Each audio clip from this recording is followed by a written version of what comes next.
안녕하세요. 오늘도 서연살롱을 찾아주셔서 감사합니다. 결혼 3년차 여성이에요. 누가 그런 말을 하더라고요.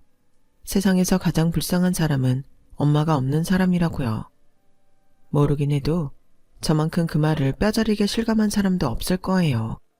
저는 10살 때 엄마랑 헤어진 뒤로 불과 얼마 전까지도 엄마 정을 못 받고 살아왔어요. 제가 초등학교 3학년 때 엄마가 집을 나가셨거든요. 어린 시절 제 기억 속 부모님은 늘 다투셨어요. 아빠가 하시던 일이 잘 안 되기 시작하면서부터는 싸우는 날이 더 잦아졌고 술에 취해 폭력을 휘두르는 아빠 때문에 엄마는 얼굴에 멍이 가시지 않았었죠. 그런 날들이 이어지던 어느 날 학교에서 돌아와 보니 늘 반갑게 저를 맞아주시던 엄마가 보이지 않더라고요. 뒤늦게서야 엄마가 집을 나갔다는 사실을 안 저는 엄마를 따라가겠다고 발을 동동 구르며 울먹였어요. 그러자 친할머니가 호통을 치시더군요. 울 거 없다. 너 싫다고 버리고 나간 애미는 뭐하러 찾아? 어휴, 독한 년. 어떻게 서방이랑 자식까지 버리고 집 나갈 생각을 해? 독해도 이렇게 독한 년이 있을까? 앞으로 너도 네 엄마 찾을 생각 말고 네 아빠 잘 챙길 생각이나 해. 한창 부모의 보살핌을 받아야 할 나이에 엄마와 생이별을 한 저는 더 이상 집에서 어리광조차 부릴 수 없게 되었어요. 엄마가 집을 나가신 이후로 저희 집은 많은 게 달라졌어요. 가장 눈에 띄게 바뀐 건 밥상이었죠. 따뜻한 국과 찌개가 있던 자리엔 시장에서 사온 밑반찬과 김이 놓였고 그나마도 여의치 않을 땐 컵라면과 빵이 주식이 되었어요. 친구들은 급식이 맛이 없다고 투정을 부리며 남기곤 했는데 저한테는 급식이야말로 제가 먹을 수 있는 최고의 한 끼였어요. 가끔 친할머니가 김치와 밑반찬 등을 가져다 주시긴 했지만 솔직히 입에 맞지도 않고 그나마도 얼마 가지 않아 바닥이 나곤 했어요. 먹는 것 외에 빨래며 청소, 그 밖의 집안일들은 아빠가 도맡아 했었는데 아무래도 일 때문에 휴일에 몰아서 하다 보니 깨끗한 옷과 실내화를 기대하기는 힘들었어요. 그 당시 아빠 벌이가 시원치 않아서 도우미 아줌마를 부를 형편이 안 되니 어쩔 수 없었죠. 하는 수 없이 제가 어깨너머로 보고 배운 대로 세탁기도 돌리고 설거지도 했지만 어디 어른 손만 하겠어요? 친할머니는 저희 집에 오실 때마다 집안 꼴을 보시고는 한 소리를 하셨어요. 아이고, 내가 못 살아. 집안 꼴이 돼지우리가 따로 없네. 이놈의 기집애야. 집안 꼴이 이게 뭐냐. 네 애비는 밤낮으로 돈 버느라 죽을 똥살똥하는데 딸내미가 돼선 집안 살림도 하나 못해. 내가 네 나이 땐 밥이며 빨래는 물론 어린 동생들까지 챙기고 살았다. 치애미 닮아서 지 아빠 불쌍한 것도 모르는 못돼 처먹은 년 같으니라고. 애미나 딸년이나 내 새끼 등골 빼먹고 사는 것밖에 모르지. 제 딴엔 한다고 하는데도 할머니는 늘 저희 엄마까지 들먹이며 타박이셨고 그럴수록 저는 친할머니와 거리를 두게 되었어요. 다행히 얼마 뒤 아빠가 하는 일이 나아져서 벌이가 전보다 좋아지자 도우미 아주머니를 부르게 되었고 먹는 것도 전보다 나아지게 됐어요. 친할머니도 전보다 덜 찾아오셨고요. 그렇게 시간은 지나 제가 초등학교 5학년이던 어느 날 아빠가 평소와 달리 일찍 집에 돌아오셨더라고요. 그리고는 제 방에 들어와 뜬금없이 엄마가 보고 싶지 않냐고 물었어요. 제 눈치를 살피는 아빠를 보니 저도 모르게 속에 없는 말이 나왔어요. 나 싫다고 버리고 간 엄만데 내가 왜 보고 싶겠어? 그런 엄마 나도 싫어. 그러자 아빠는 어두운 표정으로 고개를 떨구고 말했어요. 혜진아, 너희 엄마 너무 미워하지 마. 엄마가 너 미워서 집 나간 거 아니야. 아빠가 미워서 그런 거지. 그리고 엄마가 너 버린 거 아니야. 아빠가 혼자 버려지는 게 두려워서 너 두고 가라고 했던 거야. 아빠의 그 말에 정신이 확 드는 것 같았어요. 그동안 엄마가 날 버렸다고 생각했는데 그게 아니었으니까요. 혜진아, 그래서 말인데 언제까지 네가 엄마 없이 살 수는 없잖아. 그래서 아빠가 엄마를 데려올까 하는데 넌 어떻게 생각해? 엄마가 온대? 언제? 혜진이가 원하면 아빠가 내일이라도 당장 데려올게. 엄마가 다시 온다는 말에 너무 기뻐서 그날 밤 한숨 못 잤어요. 그런데 네가 혜진이구나. 예쁘게 생겼네. 오늘부터 아줌마가 혜진의 엄마야. 우리 앞으로 잘 지내보자. 우리 엄마가 돌아오시는 줄 알았는데 낯선 아줌마가 저희 집에 왔더라고요. 아빠가 말한 엄마는 제 친엄마가 아닌 새엄마였던 거예요. 새엄마는 저보다 3살 어린 아들을 데리고 왔는데 어찌나 장난이 심한지 집에 온 지 몇 분도 안 돼서 제 방을 난장판을 만들었어요. 그런데도 아빠는 혼내긴커녕 모처럼 집안이 북적거리는 게 사람 사는 집 같다며 좋아하시더군요. 저 하나 빼고 다들 들뜬 모습이었어요. 누가 봐도 다정한 가족의 모습이었죠. 그럴수록 저는 더 외로웠어요. 아빠는 몰랐겠지만 새엄마는 그리 좋은 사람이 아니었거든요. 아빠 앞에선 제게 방긋방긋 웃어주던 새엄마는 아빠가 없으면 웃음기 하나 없이 싸늘한 얼굴로 변했어요. 새엄마는 아빠가 안 계시는 낮에 집에 친구분들을 데려와 화투를 치거나 술판을 벌이셨어요. 그리고는 그럴 때마다 술주정하듯 제게 화를 내셨어요. 저기 집에만 보면 우라가 치밀어. 눈빛이 재수없단 말이야. 건방지게 눈 내리깔고 있는 것도 싫고 슬금슬금 눈치 보는 것도 짜증나. 너 하나만 없으면 우리 세 식구가 걱정 없이 살 수 있는데. 얘, 너 친엄마랑 연락은 하니? 네 엄마 보고 너 좀 데려가라고 그래. 너 때문에 집안 분위기가 우중충해진단 말이야. 아, 내 팔자야. 내가 전생에 무슨 죄를 지었길래 남의 자식까지 데리고 살아야 하냐고. 네 할머니가 그러는데 네가 그렇게 니네 엄마랑 닮았다며? 난 네 아빠가 너 볼 때마다 전차 떠올리는 것 같아서 싫어. 그냥 네가 알아서 꺼져주면 안 될까? 내 눈앞에 띄지 말란 말이야. 너만 보면 열불이 터진다고. 새엄마는 뭐가 그리 두려웠는지 아빠가 제 친엄마를 생각할까봐 전전긍긍했어요. 엄마를 닮은 저한테 화풀이를 할 정도로요. 혹여 아빠가 제 방에 들어와 단둘이 대화라도 나눌라 치면 어떻게 알고 득달같이 달려와 부녀간에 무슨 말을 하나 귀를 세우곤 했어요. 제가 고등학교에 들어가고부터는 그런 의심병이 더 심해져서 대놓고 아빠랑 싸우기까지 했어요.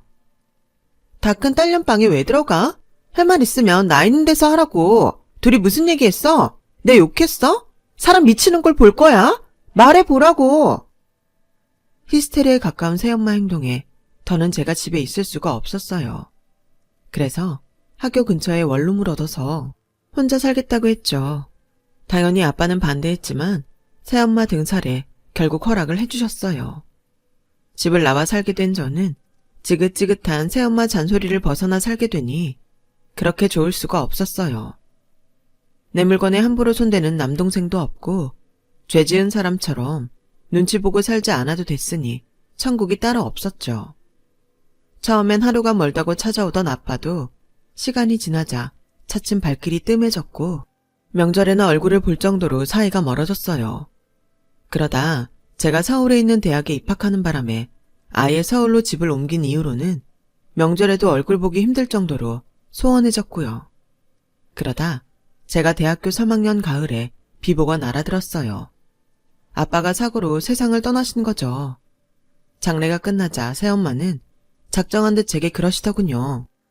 혹여 유산을 바란다면 꿈도 꾸지 마. 네 아빠가 죽었으니 모든 재산은 배우자인 내가 상속받는 거야. 난 너한테 10원 한 장 줄 생각 없으니 지금 살고 있는 원룸도 비워줘.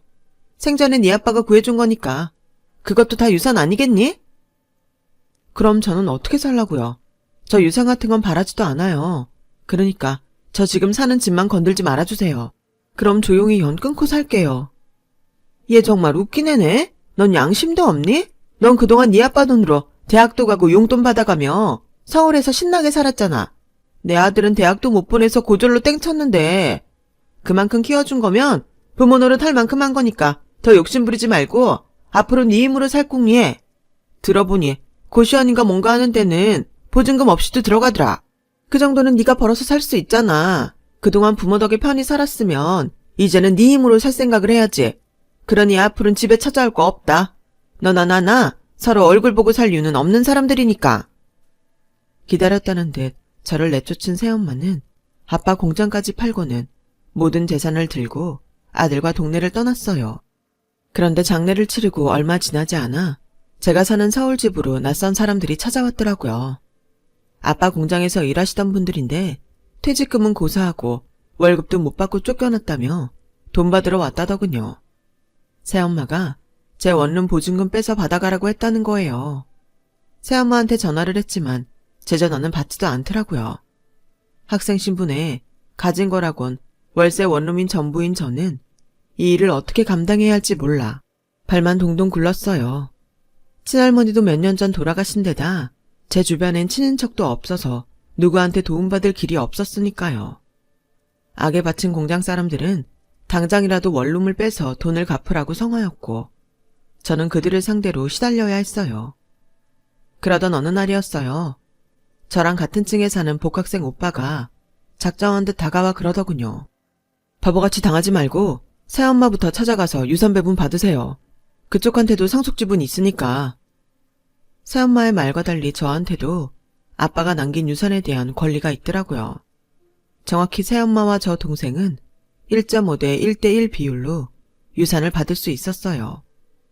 공장 사람들 월급을 제한 전 재산에서 그 비율로 받으면 되니까 제 원룸도 지킬 수 있고 그 외에 유산으로 돈도 더 받을 수 있게 되었죠. 물론 그 과정이 순탄치는 않았어요. 지 엄마도 버리고 간 년을 지금까지 딸이라고 키워줬더니 그 애를 이렇게 갚는 거니? 이러니 머리 검은 짐승은 거두지 말라고 하지. 아주 못돼먹은 년 같은 이라고. 아주머니, 입은 삐뚤어져도 말은 바로 하셔야죠. 아주머니가 언제 혜진이한테 엄마 노릇 해줬습니까?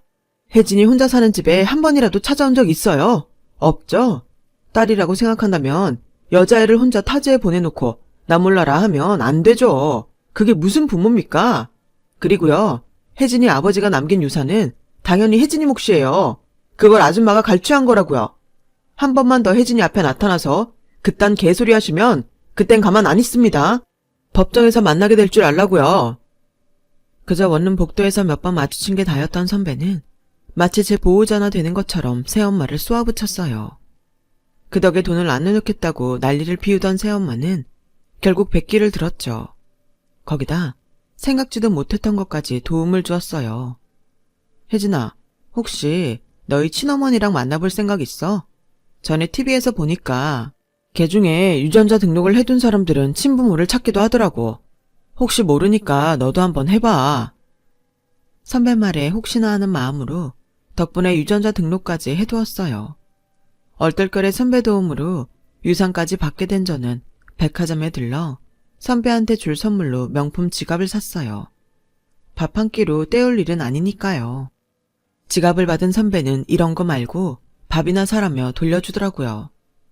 너 이제 그 돈 가지고 혼자 살아야 돼. 앞으로 널 도와줄 부모님도 없잖아. 그런데 돈을 이렇게 흥청망청 쓸래? 지갑은 백화점 가서 환불해. 난 그런 지갑 들고 다닐 만큼 대단한 사람도 아니고 그 지갑을 채울 돈도 없는 놈이라고. 정 고마우면 삼겹살이나 쏘든가. 결국 지갑은 환불했고 삼겹살을 사다가 선배랑 집에서 구워 먹었어요. 그 일 이후 선배와 저는 친한 오빠 동생 사이가 됐고 치킨을 시켜 먹거나 짜장면을 시켜 먹을 때 늘 같이 시켜 먹곤 했어요. 1인분 배달이 안 된다는 이유였지만 실은 서로에게 호감이 있었거든요. 남자 손이 필요한 일엔 오빠가 와서 도와주고 반찬이며 살림도구, 옷을 살 때는 제가 도움을 주곤 했어요. 대학을 졸업하고 취업을 한 뒤에도 우린 퇴근 후 옥상에 올라가 맥주를 마시며 하루를 마감하는 사이로 지냈어요. 누가 봐도 우리는 연인처럼 보였지만 정작 우리는 우리가 사귀고 있다는 생각을 해본 적이 없었어요. 그저 늘 곁에 있는 사람이라서 너무도 당연하게만 생각했었거든요. 그러다 연애도 건너뛰고 결혼을 결심하게 된 건 오빠네 집에서 선을 보라고 닥달을 했기 때문이에요. 처음에 그 말을 들었을 땐 오빠가 장난을 하는 줄 알았어요. 요즘 세상에 선 봐서 결혼하는 사람이 어딨냐. 거짓말을 하려면 제대로 해. 애가 모르는 소리 하고 있네. 광고에도 나오잖아. 커플 매칭 회사들 말이야. 엄마가 더 나이 들기 전에 손주 한번 안아보시겠다고 나 몰래 가입했나봐. 사진 보니까 너보다 훨씬 이쁘더라. 초등학교 선생이라나? 놓치기 아까운 자리라는데 나 이 선 볼까 말까? 그걸 왜 나한테 물어? 오빠랑 나랑 무슨 사이라고. 알아서 해. 정말 후회하지 않겠어? 오빠의 마지막 말에 나도 모르게 가슴이 휑해지는 것 같았어요. 언제까지고 옆에 있어줄 것만 같았던 사람이 남의 남자가 되어 내 곁을 떠날지 모른다는 생각을 하니 이제 오빠가 나한테 얼마나 중요한 사람인지 알겠더라고요. 그래서 창피함도 무릅쓰고 제가 먼저 프로포즈를 했지 뭐예요. 어머님께는 내가 손주 안겨드리면 되잖아. 그러니까 손 보지 마. 그제 오빠는 피식 웃고는 쇳불도 당김에 빼랬다고 당장 반지부터 사러 가자고 했어요. 그날 그렇게 커플링을 사서 낀 우리는 그 주 주말에 오빠 부모님을 찾아뵙고 인사를 드렸어요. 수원에서 식당을 하시는 시부모님은 그리 까탈스러운 분들이 아니라서 당사자들이 좋다는데 더 기다릴 게 뭐 있냐시며 해를 넘기지 말고 바로 식 올리라고 하셨어요. 오빠를 통해 저희 집 사정을 알고 계셔서 결혼 준비는 시어머님이 많이 도와주셨어요. 친정이 없다는 게 이렇게 주눅드는 일인 줄 처음 알게 된 저로서는 시어머니 눈치를 볼 수밖에 없었어요. 내 눈치 볼 거 없어. 따지고 보면 나도 고아야. 어릴 때 친정엄마가 세상 떠나시고 작년에 친정아버지마저 세상을 떠나셨거든. 부모 자리까지 자식이 책임지고 살 수는 없는 거잖니? 그러니까 우리 대연이랑 아들 딸 낳고 재미지게 살 생각만 하렴. 시부모한테 효도하겠다는 생각도 마라. 부모는 내 자식이 행복하게 사는 거 볼 수 있으면 그걸로 족하니까. 친정엄마 정을 못 받고 살아온 제게 어머님은 친정엄마 못까지 해주셨어요. 그렇게 우리는 만난 지 7년 만에 결혼을 하게 되었어요. 시부모님은 가게 일이 바쁘시다는 핑계로 자주 내려오지 말고 명절에나 얼굴 보고 살자고 하셨지만 그게 다 저희들 편하게 해주시려고 일부러 그러신다는 건 알고 있었어요. 저희 부부가 주말에 가게로 찾아가면 그렇게 반가워하셨거든요. 남들은 시댁에서 받는 스트레스로 시자만 들어도 치가 떨린다는데 저는 외롭게 살아서 그런 건지 좋은 시부모님을 만나서 그런 건지 시댁에 가는 것도 꺼려지지 않았어요. 불과 결혼 1년 차였기에 그랬는지도 모르겠지만요. 그런데 문제는 엉뚱한 곳에서 터졌지 뭐예요. 글쎄 멀쩡히 회사에 다니던 남편이 휴직을 하겠다는 거예요. 오빠, 그게 무슨 소리야? 휴직이라니? 회사에서 무슨 문제 있어? 한 1년 쉬면서 내 인생을 뒤돌아볼 생각이야. 일종의 안식년이랄까? 사실 내 꿈이 백수로 사는 거였거든. 이게 무슨 개풀 뜯어먹는 소린가 싶어서 버럭 소리를 질렀어요. 미친 거 아니야 정말? 누군 일하고 싶어서 이래? 나라고 회사 나가고 싶어서 나가냐고. 백수로 사는 게 꿈이었다고? 그럴 거면 결혼은 왜 했어? 설마 돈 벌어올 사람이 필요해서 나랑 결혼했던 거야? 말해봐. 남편은 능글맞은 미소를 보이며 그저 피식 웃기만 했어요. 그런 행동에 더 화가 나서 해서는 안 될 말까지 하게 되었죠. 이거 명백히 사기 결혼이야. 난 당신처럼 무책임한 남자랑은 못 사니까 백수로 살고 싶거든. 차라리 이혼부터 해. 혜진아, 딱 1년만 쉴게. 회사에도 얘기 잘해놨으니까 1년 뒤엔 바로 복직할 수 있어. 자기계발하는 셈 치고 1년만 참아줘. 기어이 남편은 회사에 휴직계를 냈고 졸지에 저는 외벌이로 남편을 부양하게 되었어요. 제 사정을 들은 직장 동료들은 어이가 없다며 저보다 더 난리를 쳤죠. 혹시 정대리 남편 바람난 거 아니야? 그렇지 않으면 한창 벌어도 시원찮을 판에 휴직이라니. 그것도 1년이나. 혹시 모르니까 남편 감시 잘해. 괜히 나중에 후회하지 말고. 선배 말 맞다나 저희 남편 행동을 보면 의심스러운 구석이 한둘이 아니었어요. 쉬겠다는 사람이 회사에 다닐 때보다 훨씬 더 규칙적인 생활을 하고 운동도 어찌나 열심히 하는지 누가 보면 대회라도 나가는 사람 같았거든요.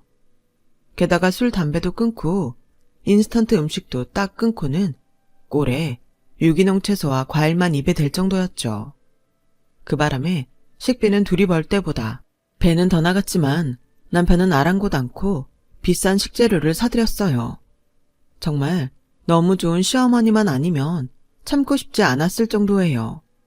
시부모님 생각하며 참았더랬죠. 거기다 제가 일어나기도 전에 먼저 일어나서 아침 운동을 하고 오지를 않나. 낮 시간에도 어디를 다니는지 툭 하면 집을 비우고 다녔어요. 참다 못한 저는 회사에 일주일 휴가를 내고 남편 뒤를 밟았어요. 그런데 며칠을 쫓아다녔지만 남편의 행동에는 별다른 이상이 없더라고요. 새벽부터 운동을 하고 몸에 좋다는 채소로 즙을 짜서 먹고 매 끼니마다 신선한 재료로 밥을 지어 먹는 것 외엔 별 일을 안 했거든요. 단지 의심스러운 게 있다면 낮 시간에 잠깐씩 병원에 들리곤 했는데 딱히 진료를 받으러 가는 것 같지는 않고 누군가 병문안을 가는 것 같았어요. 그래서 5일째 되는 날 남편이 병원에서 나오는 걸 확인하곤 병원에 들어가 남편의 행적을 쫓았어요. 그랬더니 남편이 드나들던 병실에서 간병인 아주머니가 나오더라고요. 아, 사위분 찾아오셨구나. 사위라뇨? 누구 사위요? 누구긴 1103호 아주머니 사위지. 요 앞에 빵집에 갔으니까 조금 있으면 올 거예요. 들어가서 기다려요. 그 말에 다리에 힘이 빠져서 한참을 벽을 짚고 서 있었어요. 남편이 나 몰래 두 집 살림을 하고 있다는 확신이 들었거든요. 그리고는 용기를 내서 1103호 병실로 들어갔어요. 2인실 병실 침상엔 젊은 여자 환자랑 중년 여성이 나란히 누워 있었어요. 간병인 아주머니가 사위라고 했으니 젊은 환자는 아닐 테고 중년 여성이 남편이 찾는 사람일 거란 생각에 곁으로 다가갔어요. 그런데 얼굴이 많이 낯익더라고요. 그래서 이름표를 봤더니 세상에 오정숙, 제 친엄마 이름이었어요. 제 발소리 때문에 잠에서 깼는지 중년 여성이 눈을 떴어요. 그리곤 제 얼굴을 살피더니 울먹이는 목소리로 제 이름을 부르더라고요. 혜진아. 20년이 흘렀지만 엄마 목소리는 예전 그대로였어요. 엄마는 눈물이 그렁한 눈으로 저를 바라보고 계셨지만 저는 선뜻 다가가지 못했어요. 그때까지만 해도 나를 버리고 떠난 엄마를 용서할 수 없었거든요. 엄마도 독을 쓰고 서 있는 제 표정을 보시더니 아무 말도 하지 못했어요. 그저 눈물만 뚝뚝 흘릴 뿐이었죠. 그때 빵집 봉투를 손에 들고 병실로 돌아온 남편은 저를 보고는 놀라서 뒷걸음질을 쳤어요. 그런 남편한테 다그치듯 물었죠. 오빠, 어떻게 된 거야? 오빠가 왜 이 사람이랑 같이 있어? 왜 오빠가 이 사람 사위 노릇을 하고 있었냐고? 혜진아, 화내지 말고 내 말 좀 들어봐. 내가 다 설명해 줄게. 더 들을 거 없어. 내가 지금껏 어떻게 살았는데 자식 버리고 나가선 한 번도 안 찾아온 사람이야. 날 찾고 싶었다면 유전자 등록 정도는 했을 거야. 근데 안 했더라. 그래놓고 이제 와서 무슨 엄마야. 병들고 나니까 보살펴줄 자식이 필요한 거라면 난 사양할래. 엄마도 날 버렸는데 나라고 엄마 못 버리란 법 있어? 그러니까 오빠도 더는 이 사람 만나지 마. 그런 거 아니야. 너 데려가시려고 몇 번이나 너희 집에 가셨었대. 장인어른께서 널 안 보내신 거야. 그건 너도 알고 있잖아. 너 혼자 서울에 있다는 걸 알게 되셨을 때는 이미 몸이 많이 안 좋아지셔서 어쩔 수 없었던 거라고. 남편은 저도 알지 못하는 제 친엄마의 근황을 제게 들려주었어요. 결혼을 앞두고 업체에 의뢰해 엄마를 찾아주려 했던 남편은 몇 달 전에서야 엄마 소식을 알게 되었다고 했어요. 엄마는 혼자 살면서 몸을 제대로 챙기지 않은 탓에 간이 안 좋아졌고 결국 몇 해 전부터 간경화가 심해져서 이식 외엔 방법이 없는 상태가 됐어요. 이런 몸으로 이제 겨우 행복하게 사는 딸 앞에 나타날 수 없다고 하자 저희 엄마한테 간이식을 해주려고 제 남편이 휴직을 하기로 한 거였죠. 이식 수여자 몸 상태가 좋아야 수술 성공률이 높다며 술, 담배도 끊고 유기농 채소에 몸에 좋은 음식만 입에 대며 운동을 해왔던 거예요. 엄마 없는 서름을 당하며 살아온 제게 친엄마를 만나게 해주려고요. 그 말을 듣고 나니 하염없이 눈물이 흘렀어요. 결국 남편을 끌어안고 오열했지 뭐예요. 남편한테 너무 고맙고 미안한 마음에 눈물이 쉬 멈추지 않았어요. 이런 사람한테 이혼까지 요구했던 제가 너무 한심하고 창피하더라고요. 몰랐으면 모를까 알게 된 이상 남편이 간이식을 하게 놔둘 수는 없었어요. 아무래도 딸인 제 간이 엄마한테 더 적합할 거란 생각도 들었고요. 그래서 남편을 회사에 복직시키고 제가 회사에 사표를 냈어요. 휴직을 하고 싶었지만 회사 사정상 육아휴직이 아닌 이상 긴 휴가는 불가능하다고 해서요. 얼마 뒤 엄마의 간이식 수술은 무사히 끝났고 이제는 저도 엄마도 건강히 잘 지내고 있어요. 남편은 그동안 떨어져 산 우리 모녀를 위해 저희 엄마와 함께 살자고 해줘서 지금은 전보다 큰 집으로 이사해서 엄마랑 같이 살고 있어요. 20년 만에 엄마 없는 서름을 벗게 된 저는 현재 첫 아이를 임신 중이에요. 아직 출산까지는 한 달도 더 남았는데 저희 엄마는 벌써부터 산후조리에 필요한 물품을 챙기고 계세요.